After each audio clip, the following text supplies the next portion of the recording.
Go ahead. No questions? No question. All right.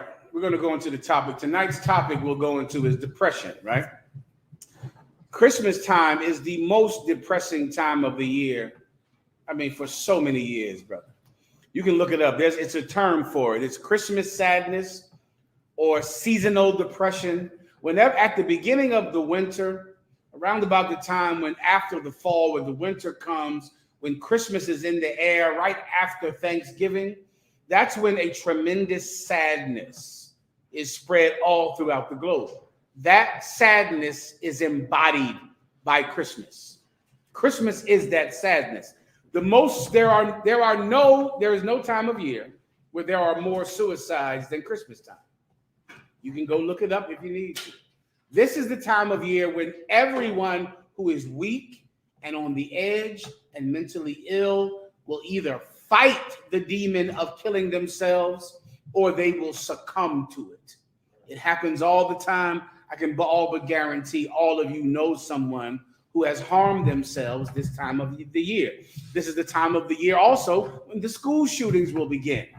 All of the bomb threats and school shootings will ramp up around this same time every year. All of the police that are divorced will kill themselves during this time of the year. Veterans home from Iraq and Afghanistan who are sad and drug addicted will now either be tempted to kill themselves or fight it off this time of the year.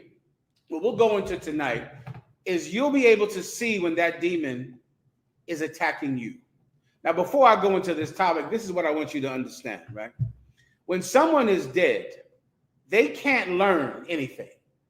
So what I'm going to tell you tonight is not for your dead relative or your loved one that died or someone in your life who has succumbed to the Christmas demon. This is for you because you're still alive.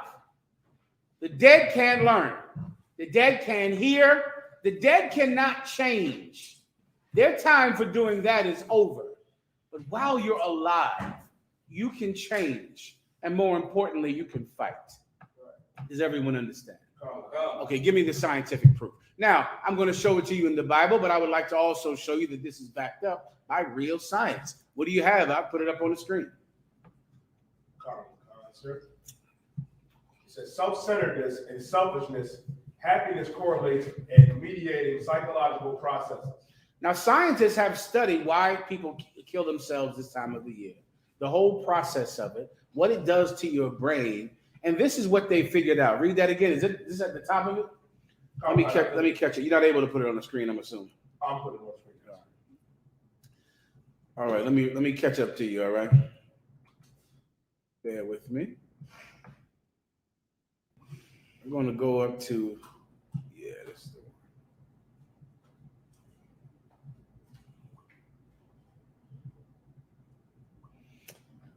one. Okay.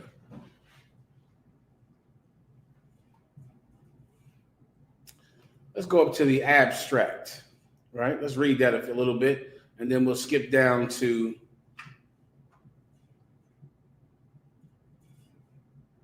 self-centeredness and selfishness. Scientists went and studied the reason that so many people kill themselves during Christmas time.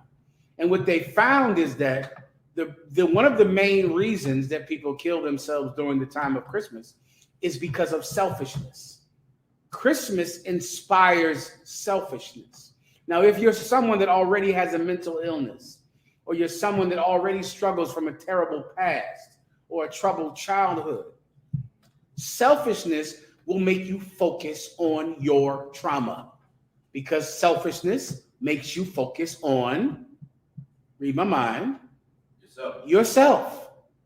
And so now as I'm thinking about myself, I'm thinking about my life. As I hear the Christmas carols and the Christmas songs, that feeling of nostalgia, which starts off as a warm feeling about childhood, about hearing that song from my childhood.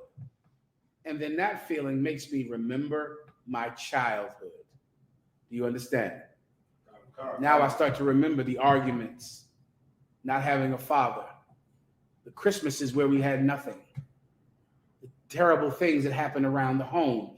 That nostalgia, that feeling of when I was a kid and Christmas morning, it starts off warm and comforting in your heart. But then it makes you start to focus on you, your life, your childhood, what you didn't have. And if you delve into that, then you will have to fight the feeling to kill yourself. So many little girls, they cut themselves because of that same feeling of me, what I don't have. He doesn't love me. I'm not getting this. I'm not getting that. They're not doing this for me. Selfishness causes depression, which causes suicide. Selfishness is at the core of suicide. The Bible is saying it, and psychiatrists. It's right here in front of you. And then I'm going to pull it in the Bible. There is no act more selfish than suicide. There are so many selfish acts out. So many. I mean, I could just run them all down. Leaving the truth, adultery, stealing, lying. All these acts are rooted in selfishness, meaning you don't care about the effect that this act has on other people. So you steal from some man because you think that your want is more important than him having his property.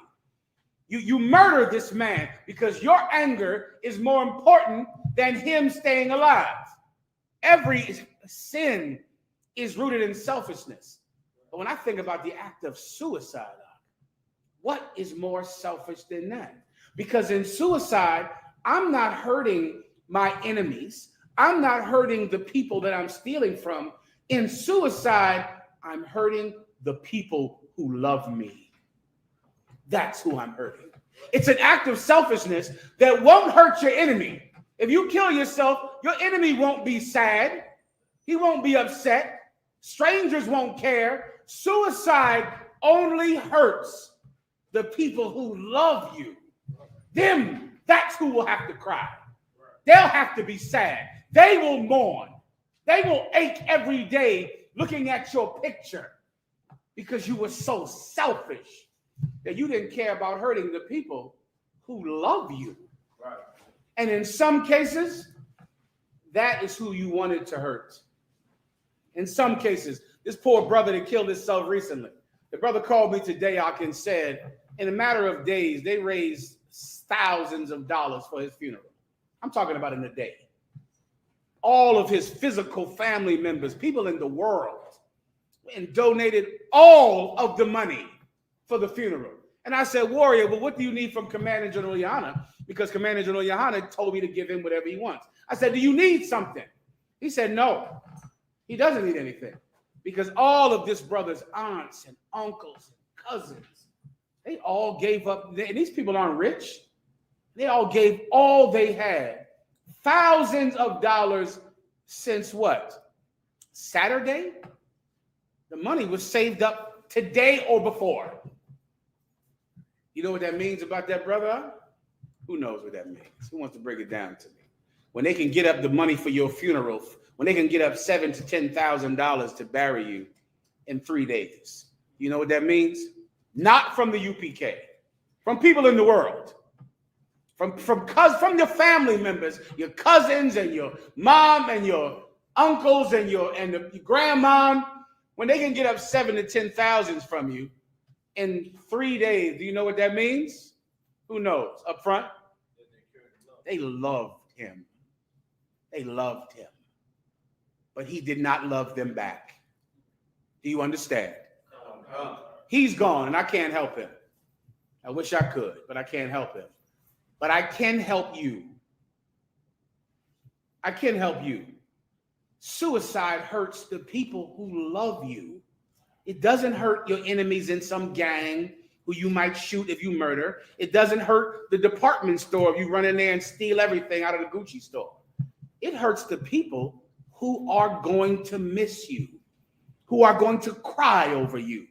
You are going to change their lives forever because you did the one most evil thing in the world that you can do to anybody. You left them. And if you love somebody, you don't leave them up. That is one West. to never leave anybody who loves you. So now you were so sad, you were so depressed because your heart was broken over some girl, or you didn't have the money that you thought you should have. You didn't have the career you thought you should have. Your life was less than ideal. You've left them and now made their lives just a little more cold, just a little worse than it was before. And they also don't have the job they want. And they also have people that don't love them that they wish would take them back. They also have girl problems and boy problems. And they also don't have the kind of life that they want. And now they have to deal with losing you. There is nothing more selfish. Nothing, in my opinion, as a priest. I can't think of a thing where I only will hurt the people who cry for me. I don't know of a crime that does that. You can tell me I can. I don't know of another crime where, I can sleep with a man's woman and now I hate him, I slept with his woman.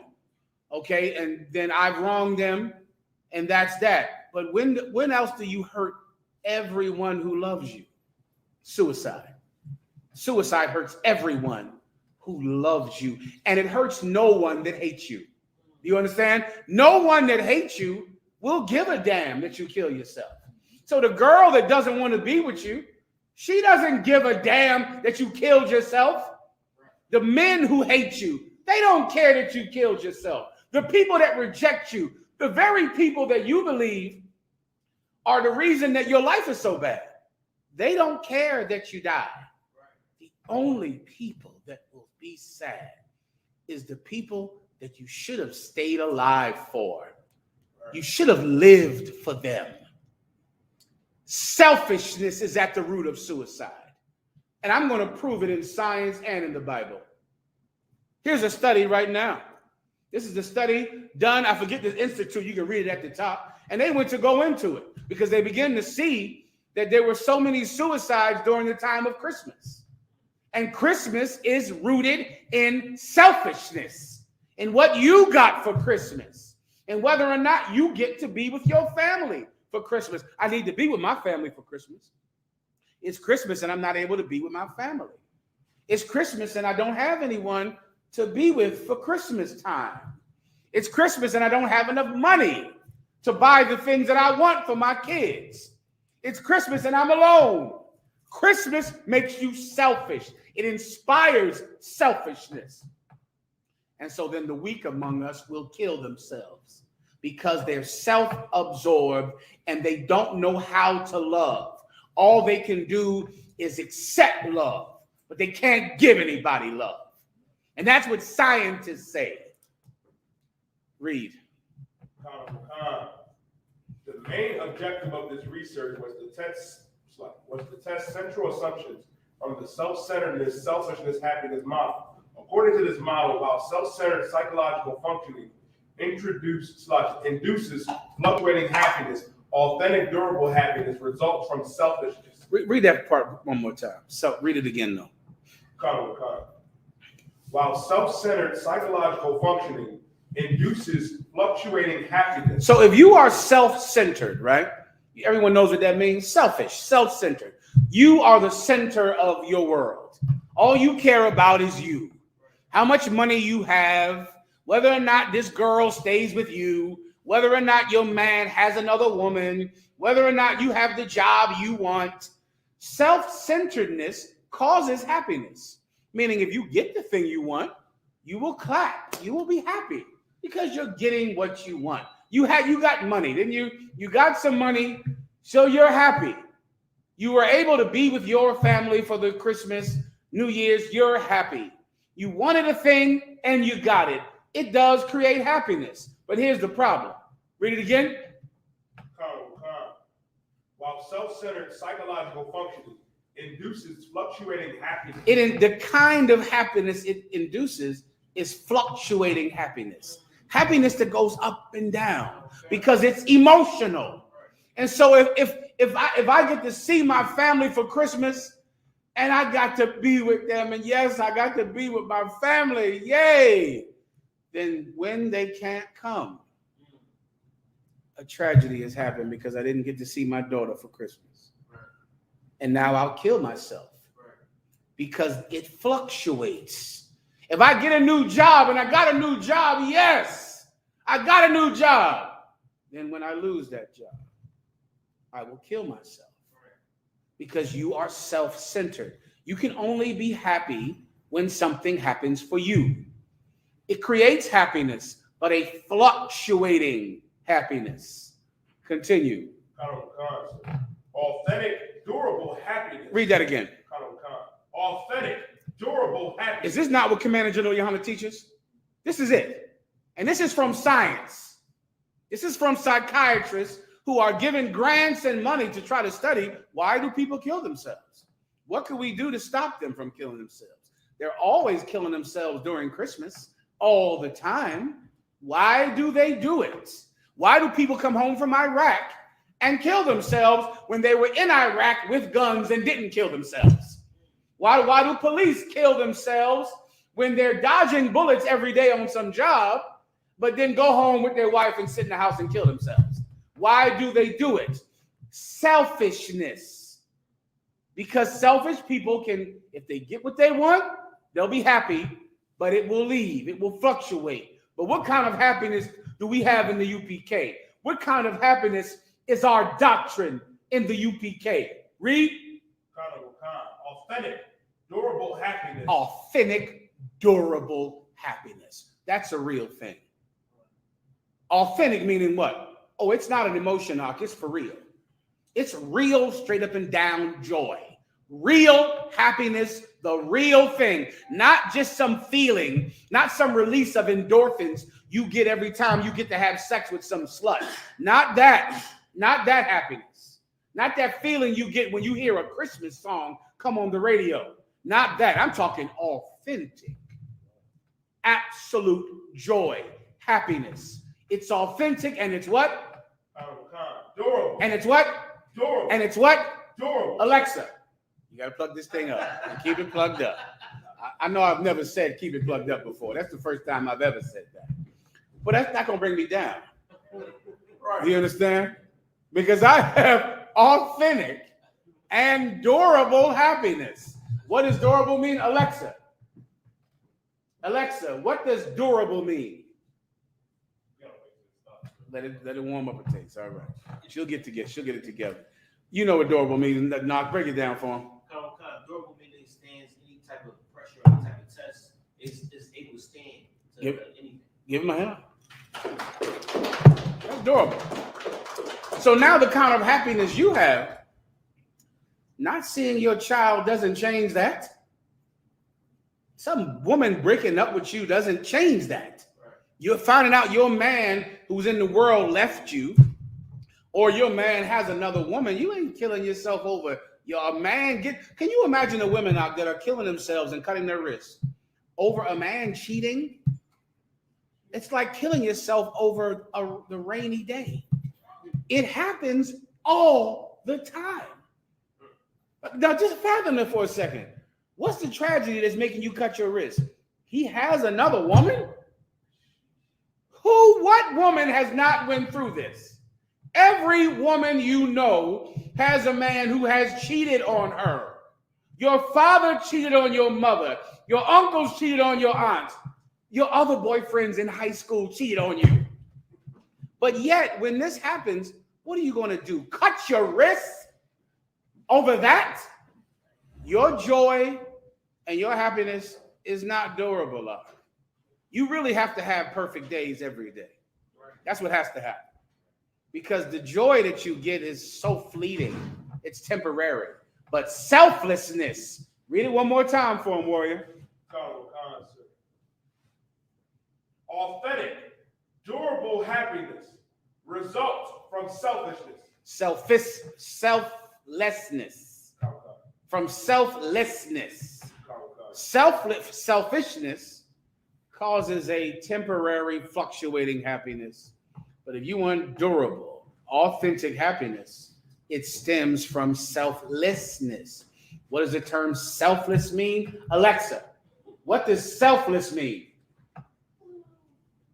The adjective selfless is usually defined as having little or no concern for oneself, especially with regard to fame, position, money, etc. Unselfish.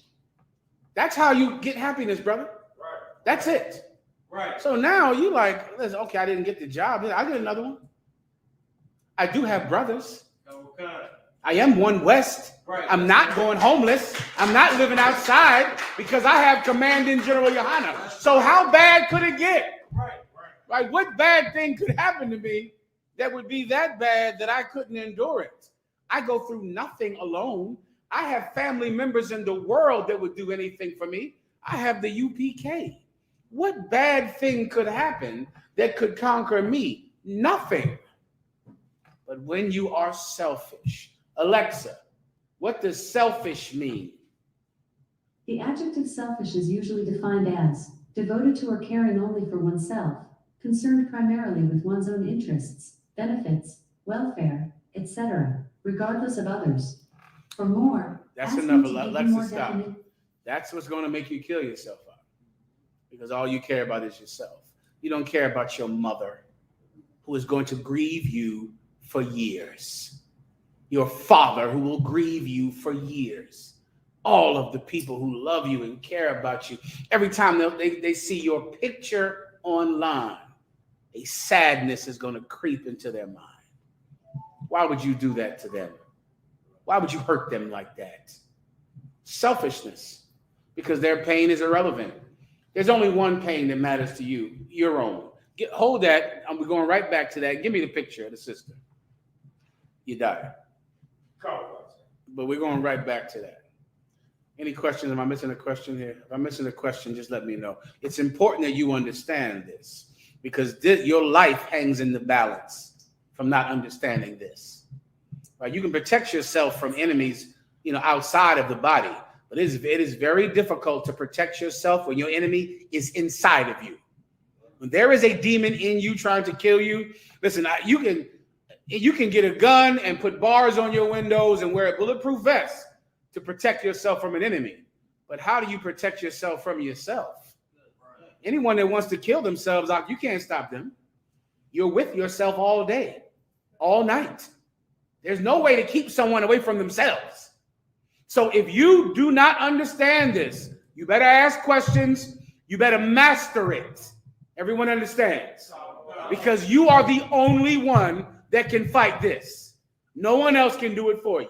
Eventually, the people that watch you day and night to make sure you're not cutting yourself or taking too many pills, eventually you will be alone with yourself.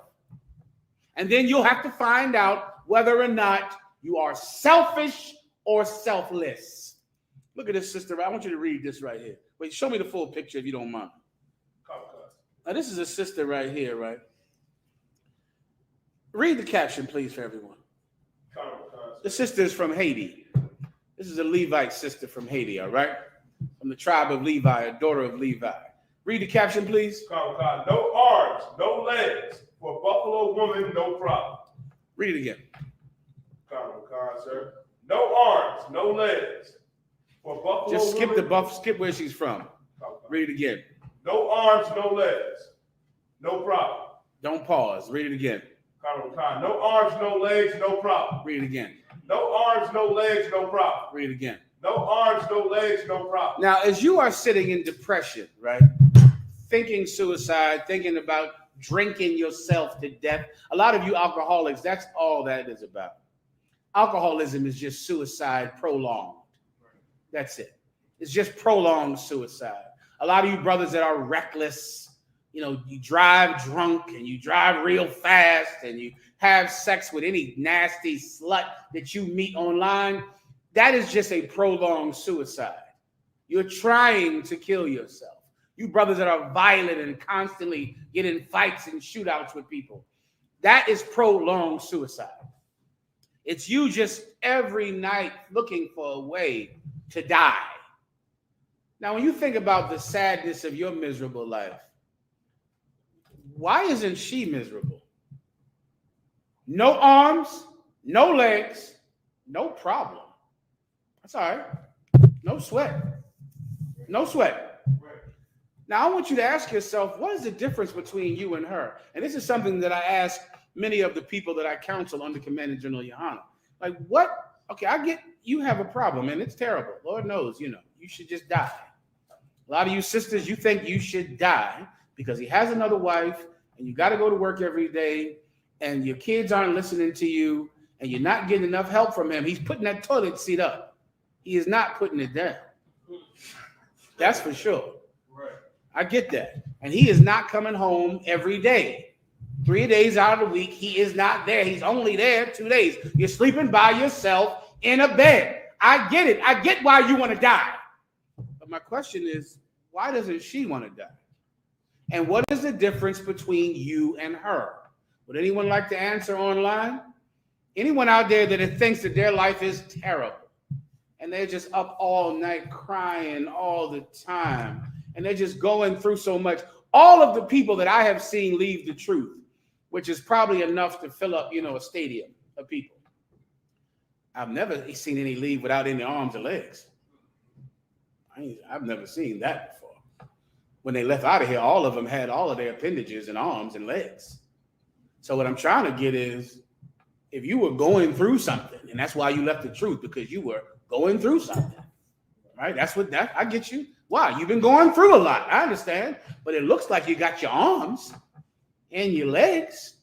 So then why is she saying, Yediah? No arms, no legs, no problem. Why is your life a problem, though? With your arms and your legs? Not, please. If I could, sir, because she's going to deal with her problems. Break it. What do you mean by that, deal with her problem? There's no sweat to her. She takes no arms and no legs, and she sees the blessings in it. She sees the things she can accomplish, and she sees how even having no arms and no legs can still be a blessing. Okay, you're coming around the corner from it. You're almost there, Captain. I mean, sir, she appreciates life, breathing. Though she don't have the arms and legs, she understands how important breath and life is. You getting even closer to it. Come on. You're right there too. All of you are right, but I'm just going to sum it up for all of you. Okay, there is a person that focuses on themselves. So they say, I don't have any arms or any legs. There's another one that says, I'm a 25-year-old woman. I don't have any arms and legs. Who washes me? My mom, my brother, my cousins, my friends. Who helps me put my clothes on every day? People who love me. People who love me get me up. Can you imagine the support system she would have to go to college and become a doctor? She would have to have people that take care of her, that look out for her, that make sure that she gets in the car and is driven to class. One day you'll decide to live for them. And when you're living for them, guess what you do? I'm going to become a doctor so that I can make my family proud. That's right. For them. Right. For them, I'm not going to focus on my legs or my arms, Right. because damn, if I have no legs or my arms, my family has been taking care of me up until my 20s.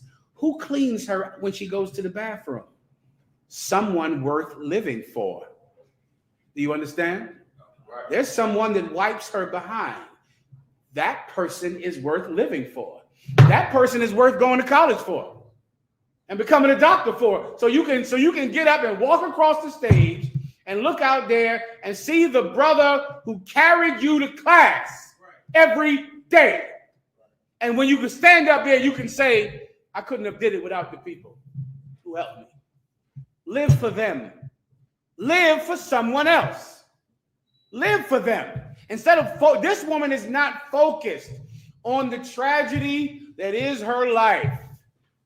She's focused on living for the people who gave her life, the people who make her life possible, the people who sacrifice so that she can live. And if you are in any way connected to the Israelite School of UPK, you have a support system to live for.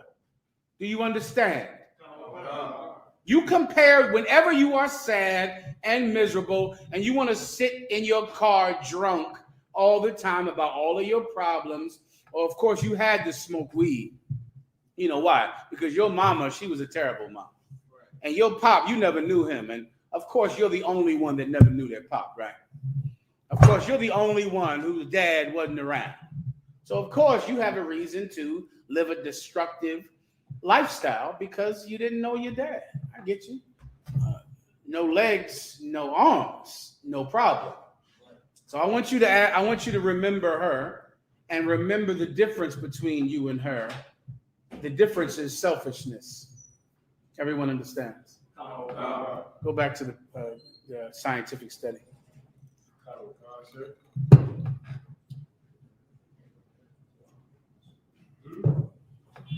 Distant mediating processes are supposed to account for these relationships. Put it back on the screen. Where did I say to read from for now? You're going to skip down now to. Self-service. I don't recall.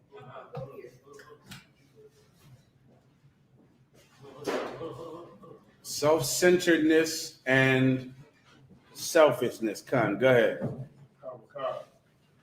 Self-centeredness and selflessness.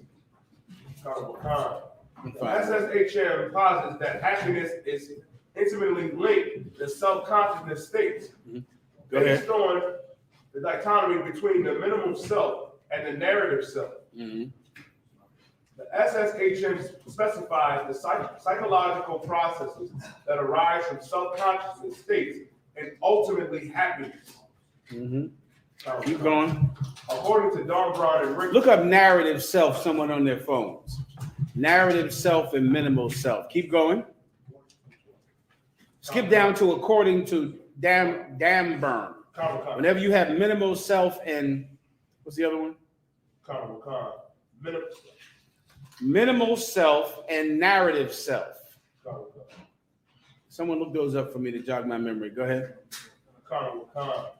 According to Don Brown and Rick, at least two qualities of happiness are connected and under the influence of two types of psychological functioning: the self-centered psychological functioning, self-centeredness, and the selfless psychological functioning, selflessness.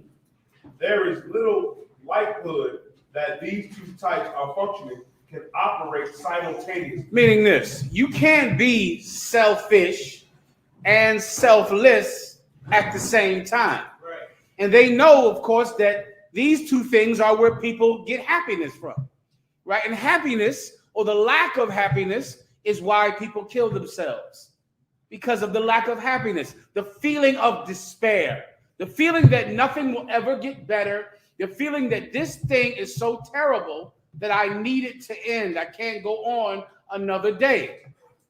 That feeling, that lack of happiness, that lack of hope is where suicide comes from, right? So finding happiness, finding hope is how you stay alive. Now, the problem is two things can give you happiness. Selfishness can make you happy, but it's temporary. And selflessness can make you happy, and it is durable, strong. The problem is they can't exist together. They can't exist simultaneously. They can't exist at the same time. So what do you do? What do you do? You will have to pick one. You're going to have to pick one because you're not going to be able to be selfish and selfless, which is what the doctors are saying. Whenever you have minimal or narrative self, someone tell me, no. The narrative identity. The theory of narrative identity postulates that individuals form an identity by integrating their life experience into an internalized, involving story of the self that provides the individual. That's all I needed. What is minimal self? Look up that, please. Jesus Christ. That's another word that I hate. Narrative. Please don't say narrative around me. It's not a sin. But the word, I just can't take the word. Anyone that says the word narrative, I will think is an a-hole. All right? But it doesn't mean you're an a-hole. It's just my way of thinking about people. All right? But anyone who says, well, see, you changing the narrative. Well, you like to change the narrative. See, you trying to create that narrative. I will think this is an a-hole. but it doesn't mean you're actually one. All right? Because in essence, a narrative means a story. It's a lie. All narratives are stories, which is the definition of the word narrative. You know what I can do. That's what narrative means. It's a story. Alexa, what does the word narrative mean? As a noun, narrative is usually defined as a story or account of events. Alexa, stop. I don't want to do that all the time. Okay? But that's what it is, a story. So now, what is life? Life is just a stringing of narratives. Your narrative, my narrative, his narrative. When what you actually need is the truth, not narratives, not his story, my story, your stories. And what's worse than that? Well, this is my truth, your truth, everyone's truth. We don't need narratives up. Everyone can make a narrative up, right? And push a narrative or change a narrative. But what might be more beneficial to you is the truth, right? And when someone has a narrative self, that's when they tell themselves a story about themselves. And in that story, what role do they play? Who wants to blow my mind with the answer? The person that kills himself. In their story, they play the role of Officer Knock? No. In their story, they play the role of brother in the back. In their story, they play the role of the victim. Give him a hand. That's them. If they were the hero, then they would save themselves. That's right? If they were God, then they would feel powerful. But the problem is, in your story, you're the one that everybody is hurting, and they just won't treat you right. And they just, boy, they're doing this to me again. And they just always doing this to me.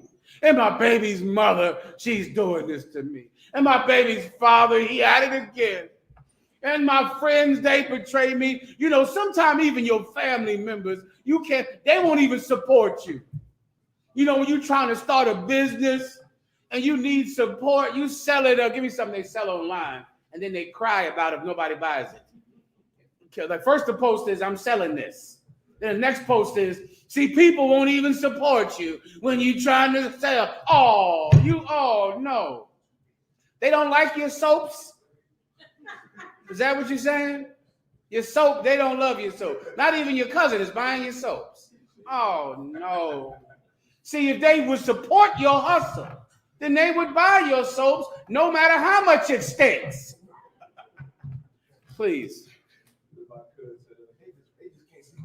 They don't see my vision.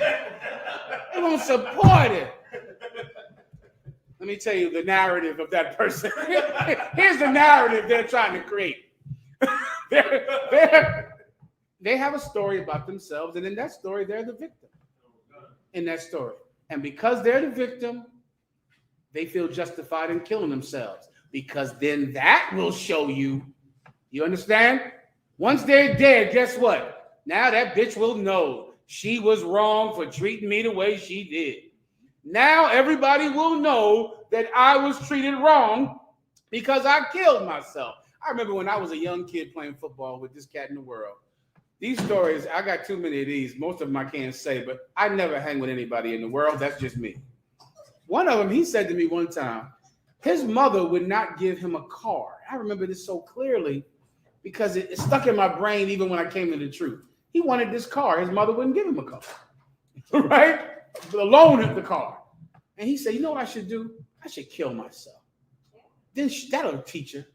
If I came down here and she came down here and I was dead, then she would know she was wrong. And I remember going, what? Like, okay, how would you know that you got her back? You'd be dead. So you won't know what she thinks because you're dead. So how are you hurting your mother? It just twisted my brain up.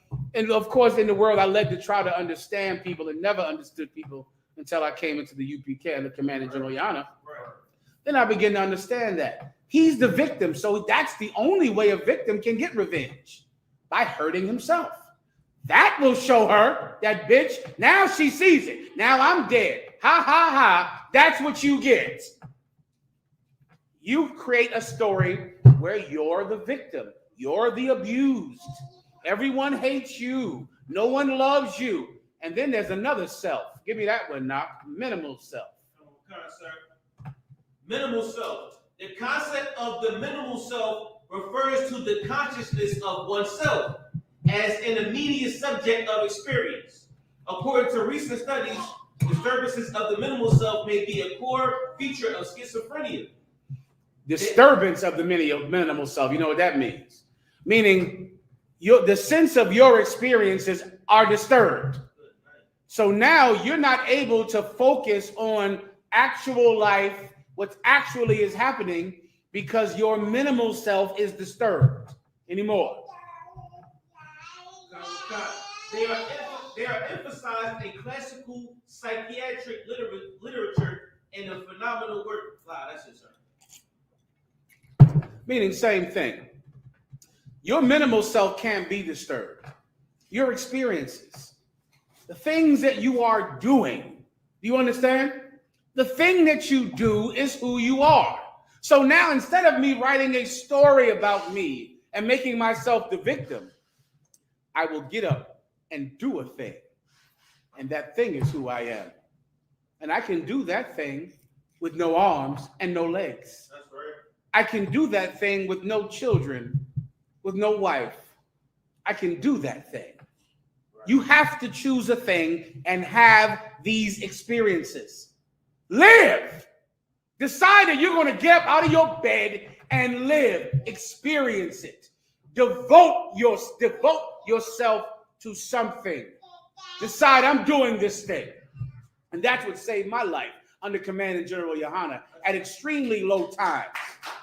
Deciding that I would live for him. For him, I'll do it. For him, I'll get up every day and do this thing. And that is what I will be. The experience is who I am. Not the person, not the story I make about myself. But I am the person that answers this call, goes to this camp, right, fights this lawyer, right, fights this judge, right, handles this problem, right, and that thing I can do with no arms and no legs. Right. That thing is there every day, right, when your wife isn't and your children aren't. Right. That experience is right in front of you if you will have it, if you will get up and do it. This is what scientists have found is true. And I'm going to show you also in the Bible. Give me one more, and then I'll go to the precepts. No, skip down to, bear with me. Introduction, self, blah, blah, blah, blah. Skip down to the self-centered psychological function of the mediating role. 1 second. Oh, this is good. I don't have time to read all this, but this is all good. I'm gonna skip down to something quick. The self-centered psychological. Not that. Not that, sir. Not that. Boy, this is so good. Hold on.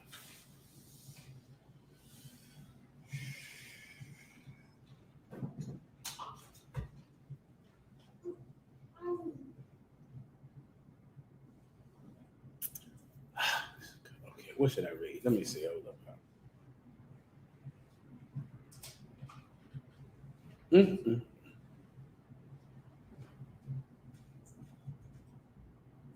Let's go to, you got to skip way down to according to SSHM. It's right below. I have it. Okay, throughout. Selfness will be positively and significantly. No, according to yes. That's it. Read that. And then give me the precept I asked for. Go. According to the SSHM, selflessness would be positively and significantly. Nice and loud. I can't hear you too well. Someone else hold Proverbs 30 and 1. Go. According to the SSHM, selflessness would be positively and significantly related to authentic, durable happiness. You understand that? Selflessness is related to authentic, durable happiness. Every brother and sister in the UPK, Commanding General Yohana is giving us something to serve, someone to serve, someone to commit your life to, a people that need you. that don't need your money, that don't need, your looks, but need your service. Need you to be here to do this thing for them, and they need it every day. So many people can find that in so many things. But in this evil world, people can take those things from you. You can devote yourself to your children, but then people can take your children from you. You can devote yourself to your wife, but people can take those things from you. Right? People can take anything from you in this evil world. But the Most High God has provided the Israelite School of UPK here so you can have this thing that cannot be taken from you. Right. It's here. We always need you. We need your service. We need you here with us. That's right. We value you, and you're important to us. And this school cannot run without you. We devote our whole lives to finding you. Right. We risk our lives in Mexico and in Texas and Chicago Right. to find you. All for you. Right. All so that we can look for you. We are devoted to you. And if you want to live, you will devote yourself to someone else. You'll come into this school and decide that someone is as important to you as you were to us. And now you have a reason to live. Now you can fight off depression and sadness because we need you, huh? We need you, sis. We need you here. We will be terrible and wretched without you. We will ache and mourn without you. So now we need each other. And now we can go on every day and find more people to need. Right. Continue. God, according to the SSHM, selflessness would be positively and significantly related to authentic, durable happiness. Authentic happiness is understood here as an optimal way of being, a state of durable contentment and plenitude. A state of durable happiness. That's what you need, sisters, brothers. You need durable happiness. Durable. Your happiness is so fleeting. It's just so you're happy today. You got to see him.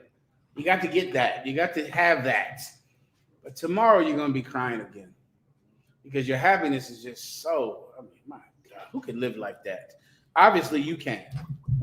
Obviously, you're suicidal, cutting yourself, taking 10 pills and 10 Advil and 15, Tylenol because you want to die. Because the happiness and any joy that you ever have is gone tomorrow. But durable happiness is happiness you have for someone else. That's right. In the service of someone else. Where you at again? Let me catch up. So I'm right where it said a state of durable contentment. Okay, keep reading. A state of durable contentment and plenitude, or inner peace. Inner peace. Here we go. Where does inner peace come from? That's something that everyone is searching for. Right. Inner peace. According to scientists, psychiatrists, it comes from selflessness. That's what they're saying right here in this study.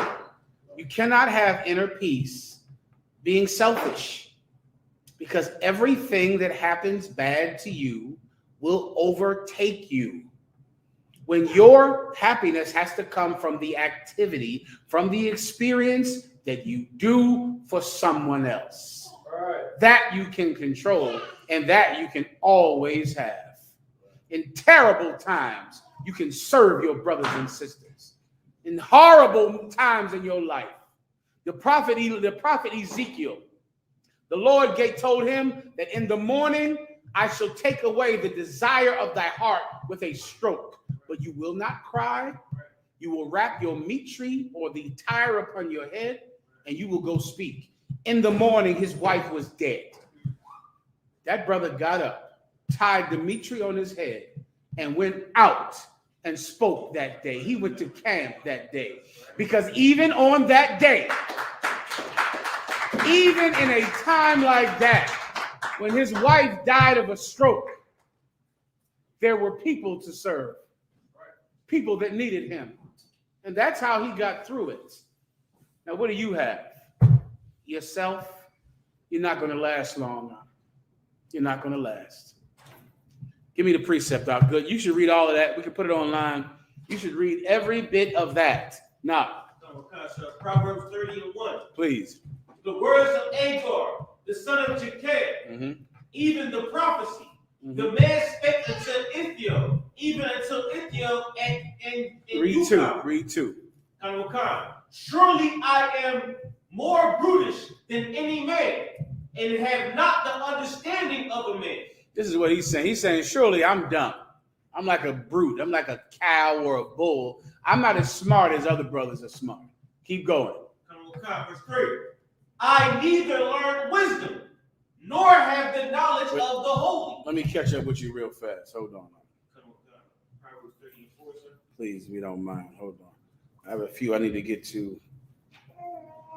Proverbs. You have 30 and 4 right now? Beginning of 4. I'm sorry, I don't see that. And the 3. I'm sorry. Psalms. Psalms 30 and 2. Okay, good. Psalms chapter 30, verse 2. O Lord, my power, I cried unto thee, and thou hast healed me. Let me tell you something, man. This is David. David wrote these Psalms out, and he was going through a far more terrible time than you. Right. David was on the run from the king Saul. So let me try to imagine that. You have to think about Osama bin Laden in 2006, meaning the king of Israel is trying to kill him. The entire government, the entire nation is looking for him. David, I can only compare it to the manhunt for Osama bin Laden when George Bush and Barack Obama were looking for him all across the world. That's what that's the situation he was in. And he was starving and hungry. They found Saddam Hussein in a hole dug in the ground with a fan on top of it. Literally, go look it up. He had some makeshift air conditioning with a hole and a fan so air could come into the hole. He was hiding in a hole because George Bush was looking for him. Well, David was in that situation. Now, what situation are you in? You lost your job? Huh? Is that what you can't find a place, a good apartment that you can afford? Your car broke down. Well, shit, you might as well kill yourself. You need a new transmission, so I guess you should kill yourself.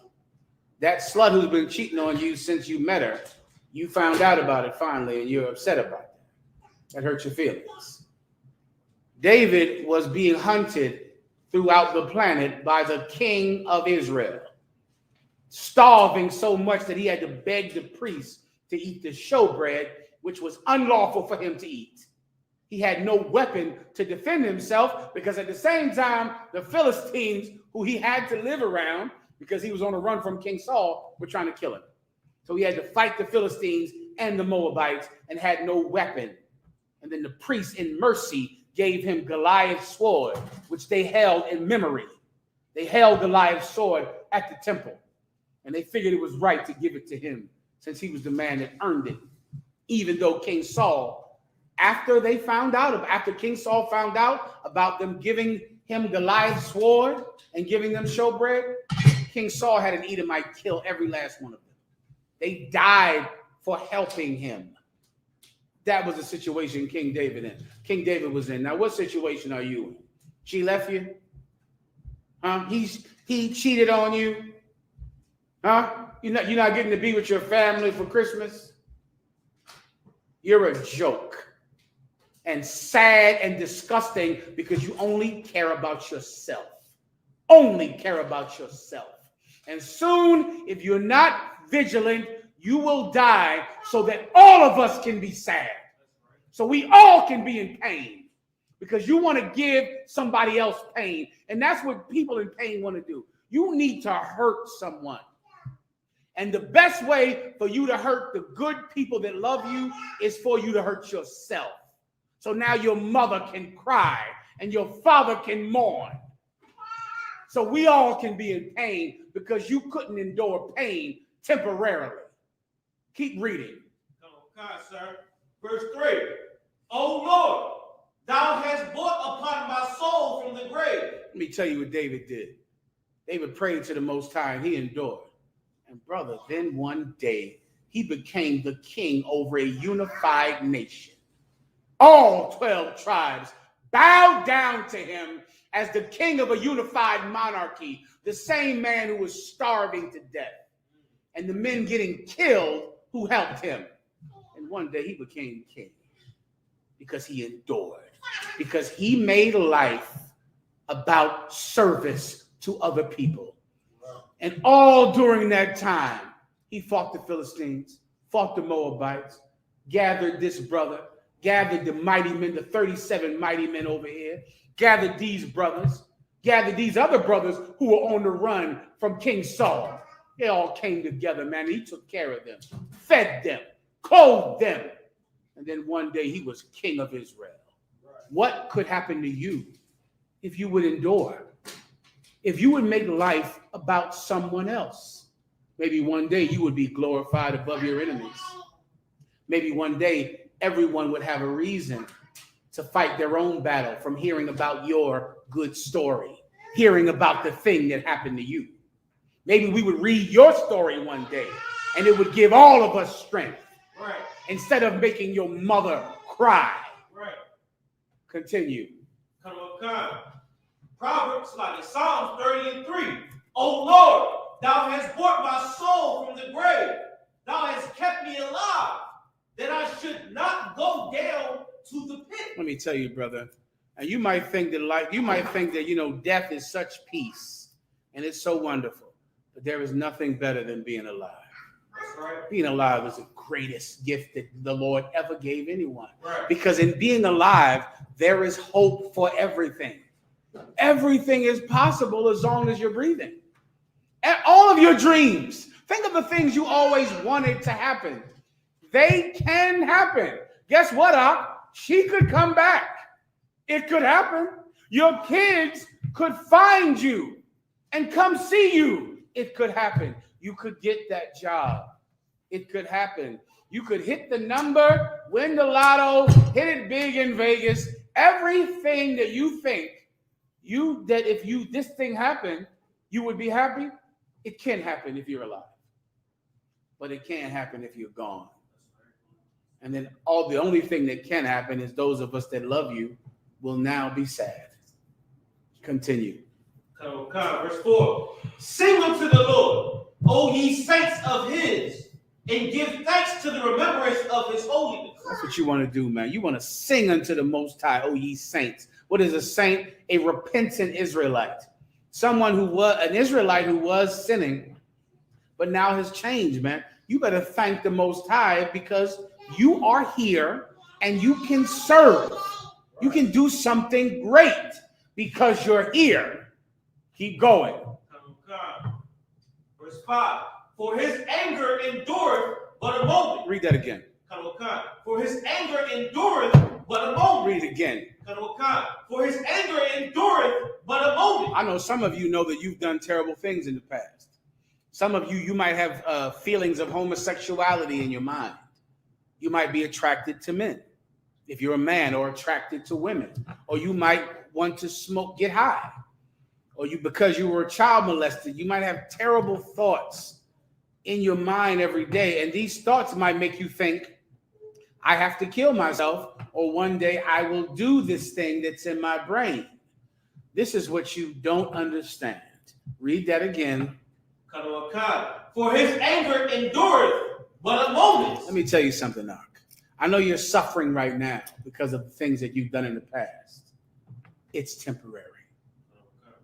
The Lord, man, he's powerful and he made heaven and earth, but there is nothing that he is above merciful. And he can forgive you for terrible acts, horrible things. And for a time, he'll be angry with you. For a time, he will punish you. For a time, he might send you to prison. You might go to jail. Terrible things could happen to you. But it's all temporary. His anger endures for a moment. Keep going. In his favor is life. And his favor is life. He will forgive you. And you will live. You can survive terrible things. And the Most High's anger will not last forever. If he's upset with you now and terrible things are happening to you now and you know God is not blessing you, he will not be angry with you forever. And his favor is life. He is going to forgive you. Now challenge me on this. He is going to forgive you. Horrible things, horrible thoughts, horrible demons. He will forgive you those things and you will live. You just have to serve someone else and focus on someone else's happiness. Keep going. Weeping may endure for a night. I said, you're sad. You're weeping. Right? You miss your children. You miss your wife. You miss your husband. You miss your loved ones who passed away. Weeping may endure for a night. Keep going. But joy cometh in the morning. Read it again.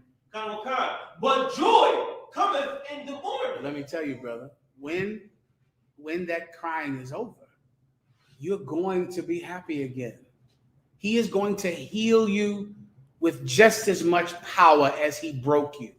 He's going to put you back together. And the thing that you thought you could never overcome, you will be a conqueror of. Right. Now, will you stay here for me? Will you stay here for us? Will you not quit on yourself, seeing that it's going to devastate us? Can we live for each other? Can we go through crying and sadness and mourning for your brother? Can you do it for him? Can you do it for your sister? Can you do it because we need you? Right now, out south, brother, there is a brother and a sister that are going to need us, who lost their son.